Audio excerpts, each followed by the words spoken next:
오늘은 구름 속의 무지개라는 제목으로 주의 말씀의 은혜를 나누고자 합니다.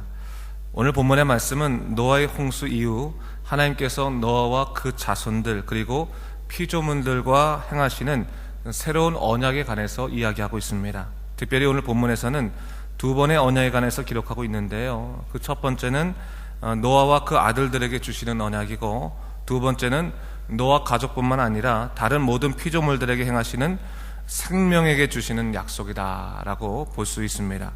오늘 본문 말씀 1, 2절을 제가 다시 한번 읽어보겠습니다. 보세요, 여러분. 하나님이 노아와 그 아들들에게 복을 주시며 그들에게 이르시되 생육하고 번성하여 땅에 충만하라. 땅의 모든 짐승과 공중의 모든 새와 땅에 기는 모든 것을, 바다의 모든 물고기가 너희를 두려워하며 너희를 무서워하리니 이것들은 너희 손에 붙였음이니라 했어요. 이 말씀은 창세기 1장 28절 말씀과 상당히 흡사하죠.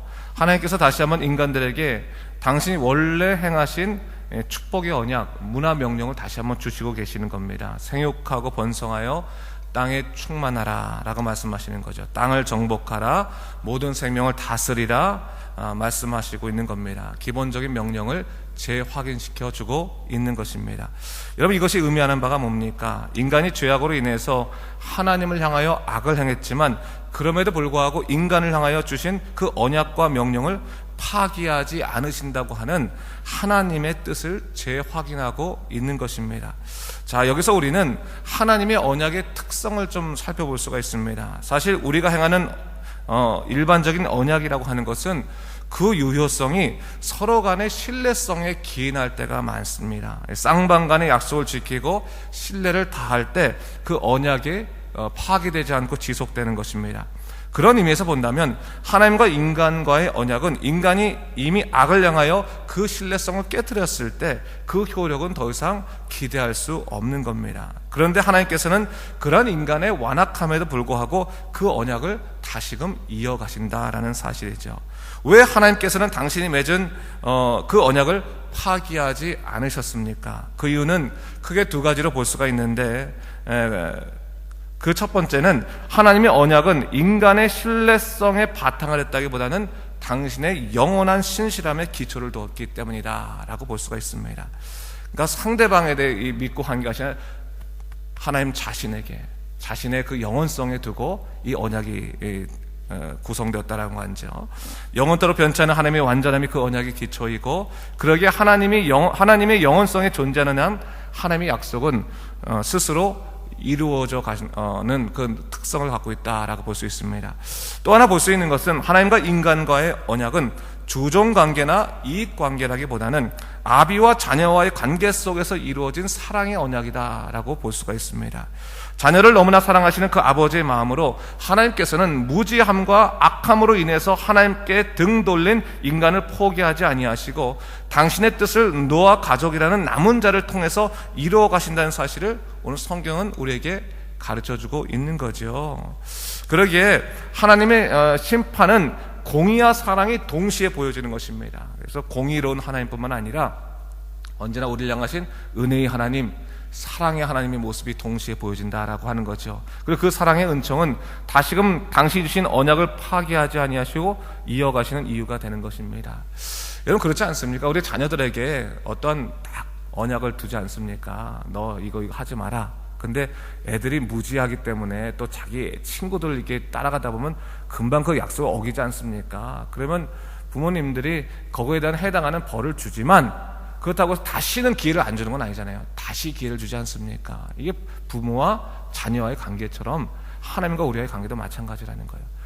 우리가 무지하지만 악하지만 하나님께서 계속 끊임없이 우리에게 기회를 주시는 하나님이시다라는 것을 얘기하고 있죠.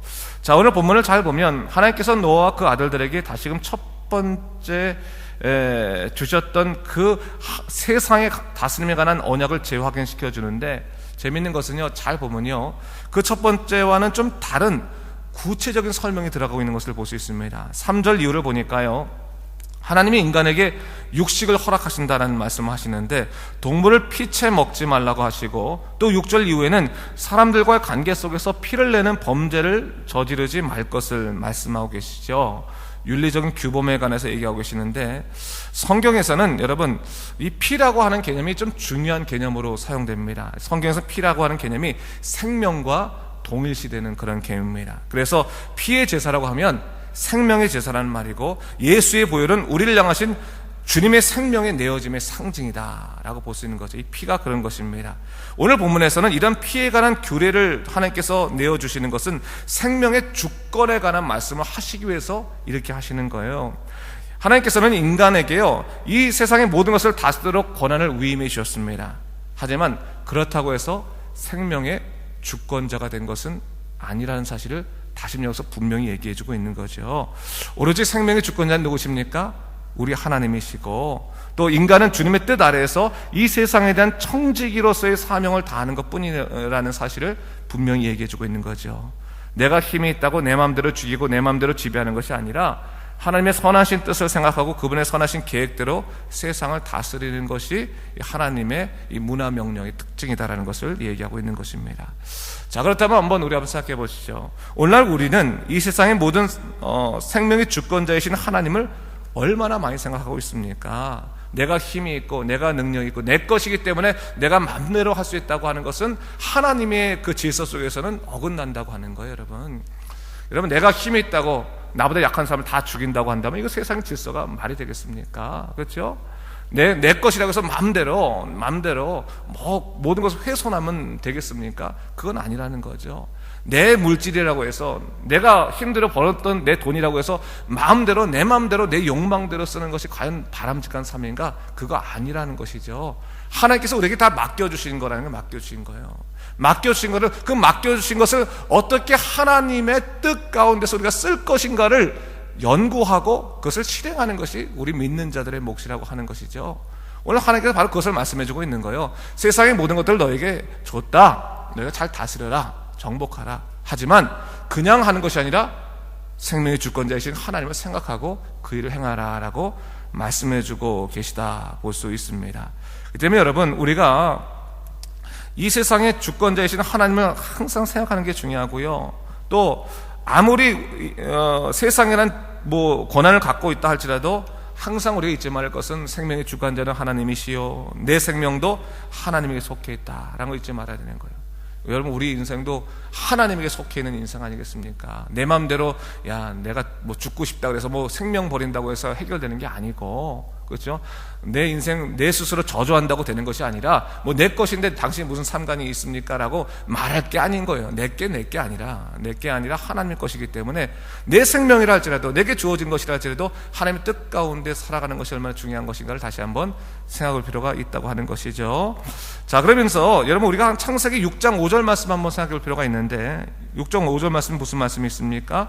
여호와께서 사람의 죄악이 세상에 가득함과 그의 마음으로 생각하는 모든 것이 항상 악할 뿐임을 보시고, 하나님께서 한탄하셨다고 하는 내용이 여기 나오는 거죠. 근데 여기서 사람이 하는 모든 것들이 이 악하다라고 하는 것은 여러분 이 악행 자체만을 의미하는 것은 아닙니다. 우리가 악하다고 하는 것을 남들 때리고 남들을 괴롭히고 그런 악행만을 의미하는 것이 아니라 이 악이라고 하는 것은 근본적으로 죄로부터 구성되는 거 뭡니까? 하나님과 우리가 단절된 상태를 의미하는 것이죠. 단절된 상태를.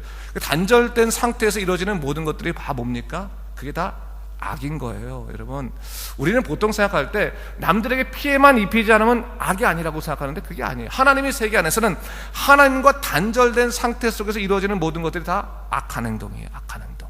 예를 들어 우리의 사업도 마찬가지죠. 하나님과 전혀 연관성이 없이 내 뜻대로 행하는 그 모든 것들이 아무리 일이 술술 잘 풀린다 하더라도 그거 갖고 사람들에게 도와주고 다른 사람들에게 나눠주고 기쁨을 준다 하더라도 그건 뭐예요? 악한 것이라는 거예요. 악한 것이 다른 것이 악한 게 아니라, 남들에게 피해를 주지 않는 것이 악한 것이 아니라, 남들에게 기쁨을 줬으면 그게 악한 것이 아닌 게 아니라 하나님과 연결되지 않은 그 모든 것들이 다 악한 것이다 라는 것을 이야기하는 것이죠. 하나님께서 왜 한탄하셨겠어요?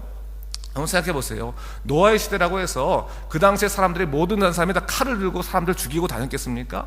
서로 도와주는 일도 있었을 거고, 그렇죠? 서로 화목된 일도 있었을 거고, 서로 즐거운 일도 있었을 거라고요. 그런데 하나님께서 그것을 모두 악한 거로 보셨어요. 그 말은 뭡니까? 그들이 하는 모든 생각의 방향이 뭐예요? 하나님과는 무관한, 하나님에게 묻지 않고 하는 행동들이었기 때문에 모든 것이 악하다고 하나님께서는 여기셨던 것이죠. 여러분, 오늘날 우리도 마찬가지인 거예요. 예수를 믿는다고 말하지만 정말로 우리가 교회 일이 아닌 정말 세상에 나가서 하는 그 모든 행동들이 하나님과 무관한 결정을 하고 있다면, 하나님께 묻지 아니하고 정말 내 식대로 살아가는 그런 행동을 하고 있다면 그것은 뭐예요? 악한 삶이라는 거예요. 악한 삶. 다른 게 악한 삶이 아니라 그것이 악한 삶이라는 것을 얘기하고 있는 것입니다. 좀 더 본질적으로 생각해 봐야 될 그런 일인 거죠. 그렇다면 여러분 다시 한번 돌아보는 거죠. 그러면 선한 삶이라는 게 뭐냐? 하나님의 선하신 뜻을 생각하고 그분과 연결되어서 우리가 모든 삶의 선택을 하는 것이 선한 삶이다, 선한 행동이다라는 것을 볼 수 있죠. 항상 뭐요? 하나님을 생각하는 것이요. 생명의 주관자이신 하나님을 생각하고 하나님의 뜻 가운데 살아가는 것, 그것이 선한 삶이라고 볼 수 있습니다. 하나님께서요, 이 문화명령을 다시 한번 재확인시키신 건 뭡니까? 네가 모든 거 할 때 생명을 다스리고 그들을 지배하고 그거 좋다. 그러나 뭐예요? 하나님을 생각하고 하나님의 지혜를 물어라 라는 거예요. 그럴 때 그것은 축복의 이유가 될 것이다 라는 것을 이야기해주고 있는 것이죠. 자, 그러면서 8절 이후에 두 번째 언약이 나오는데, 이번에는 홍수 심판을 다시 일으키지 아니하신다는 언약이죠. 근데 이 언약이 재미있는 것은 뭐냐면, 이 언약이 단순하게 인간에게만 하신 것이 아니라 모든 피조물과 함께 하나님께서 언약을 하시고 있는 것을 볼 수 있어요. 그리고 그 언약의 증거로서 무지개를 들고 있는데 12절부터 15절까지 말씀을 제가 다시 한번 읽어보겠습니다. 보세요, 여러분. 하나님이 이르시되 내가 나와 너희와 및 너희와 함께하는 모든 생물 사이에 대대로 영원히 세우는 언약의 증거는 이것이니라. 내가 내 무지개를 구름 속에 두었나니 이것이 나와 세상 사이의 언약의 증거니라. 내가 구름으로 땅을 덮을 때 무지개가 구름 속에 나타나면 내가 너희와 및 육체를 가진 모든 생물 사이에 내 언약을 기억하리니 다시는 물이 모든 육체를 멸하는 홍수가 되지 아니할지니라 했어요. 하나님께서 모든 심판에 있어서 모든 피조물과 동일한 약속을 하시죠. 물의 심판은 더 이상 있지 아니하리라 말씀하시는 겁니다. 사실 이 심판의 언약을 들을 수 있는 사람은 들을 수 있는 피조물은 누구겠습니까? 사실은 인간이겠죠. 그렇죠? 인간하고 하시는 거죠. 근데 여러분 보면서요, 이 피조물들, 이 언약의 특징을 볼 수 있는데, 이 언약은 피조물과 동일하게 하시는 언약이긴 한데, 피조물에게 하는 동일한 언약이면서도 동시에 뭐예요? 모든 피조물들을 하나님의 언약의 증인으로 세우시는 것이다라는 것을 볼 수 있어요. 이 말이 뭐냐면, 여러분, 이 피조물들이 결국 심판의 고통에 이르게 된 이유가 뭡니까? 피조물 자체의 죄 때문입니까? 그게 아니잖아요. 그렇죠? 이 땅의 동물들은요, 하나님이 만들어주신 섭리 가운데 살아가는 거예요. 그렇죠? 하나님의 섭리에 거스리는 동물 봤어요? 다 섭리 가운데 살지. 예? 누가 섭리를 거슬러요? 인간만이 거스르는, 인간이 하나님의 섭리를 거스름으로 인해서 죄로 심판을 받았다는 거죠. 그 심판을 받은 인간이 다시금 하나님과 더불어서 언약을 맺을 하나님께서 홍수 심판을 안 하시다 약속하시는데, 피조물들은 그 언약에 대한 그 확인의 대상도 된다는 거예요. 어떻게 보면 뭐예요? 동물들도, 이 생물들도 결국 인간들의 그러한 죄를 목격할 수밖에 없는 것을 얘기하고 있는 거예요. 여러분, 오늘 우리가 항상 하나님의 눈이라고 하는 것을 잘 생각해 볼 필요가 있습니다. 하나님의 눈이라는 것을. 여러분, 우리는 옛날에 11계명, 그래서 11계명이 뭐라고 옛날에 했어요? 여러분 기억나세요? 11계명? 들키지 마라. 11계명이라는, 누가 농담으로 얘기하더라고요. 근데 그렇게 말씀하신 분이 나중에 들켰어. 사실은 문제가 생겨가지고. 근데 여러분, 들키지 않으면 죄가 아니다라고 생각하는 건 잘못된 거 아니겠습니까? 그렇죠? 그건 아주 잘못된 것이죠. 하나님의 눈은 사방에 있는 거예요. 사방에. 심판을 향한 하나님의 눈은 사방에 있는 거예요. 그렇죠? 내 자신, 내가 죄로 인정하지 않는다고 해서 죄인이 되지 않는 것이 아니라, 하나님의 눈은 사방에서, 자연인 그 눈이 될 수 있고, 모든 것이 다 눈이 되어서 우리가 하나님의 사람으로 정직하게 살아가는지 안 하는지를 보신다는 것을 잊지 말아야 되는 거예요.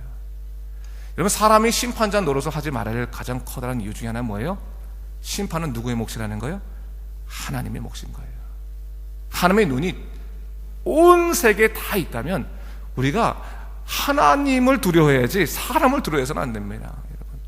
우리가 죄를 짓고 나서요, 사람에게 안 들키면 죄인이 아니라는 거예요. 그러니까 피차 싸우게 되는 거 아니겠습니까? 그런데 하나님의 눈이 계시다면 여러분, 우리는 하나님의 그 질서 가운데서 순종하며 살아가면 되는 것입니다. 그것이 우리들이 필요한 것이죠.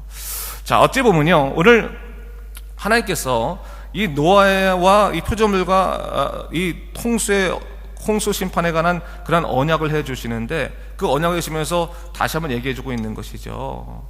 너희가 죄로 인해서 이 심판이 있었음을 기억하고, 하지만 내가 다시는 이 심판을 행하지 않음을 통해서 너희 스스로가 하나님에게 집중하도록 하라 라고 말씀하시면서 뭘 주시냐면 무지개의 언약을 주시는데, 무지개를 어디에 주시냐면 구름 속에 무지개로 주시는, 구름 속의 무지개.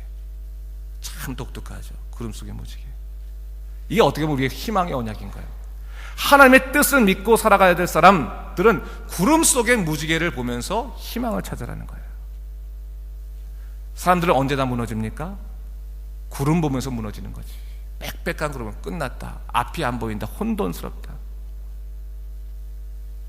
근데 그 무지개 가운데 뭐가 있다는 거예요? 아니, 그 구름 가운데 뭐가 있다는 거예요? 무지개가 있다는 거예요. 구름 때문에 끝났다라고 하지 말고 구름을 잘 살펴보라는 거예요. 잘 살펴봐라. 그럼 그 사이에 뭐가 있다는 거예요? 무지개를 두셨다. 그 무지개가 있음을 바라보고 하나님의 놀라우신 역사를 잡고 살아가라 라고 말씀하시는 거죠. 여러분, 하나님께서 주시는 그 언약들을 우리가 항상 잊지 말아야 됩니다. 신실한 약속이 항상 있기 때문에 구름 속에 두신 무지개가 뭘까? 여러분, 마음속에 우리 여러 가지 있잖아요. 뭐 이건 뭐 목사도 마찬가지고 여러분 다 마찬가지예요. 구름 같은 삶이 항상 임하는 거라. 먹구름 같은 인생이 임하는 거라.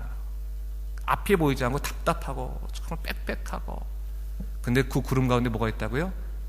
무지개를 주셨다는 하나님의 약속이 있다는 거죠. 절대로 잊지 말고 그 무지개의 약속을 믿으며 살아가는 여러분 되시기 바랍니다. 그래서 하나님의 뜻 가운데 그 무지개를 통해서 찬란하신 하나님의 약속을 누리며 살아가는 여러분 되시기를 주님의 이름으로 축원합니다. 기도하겠습니다.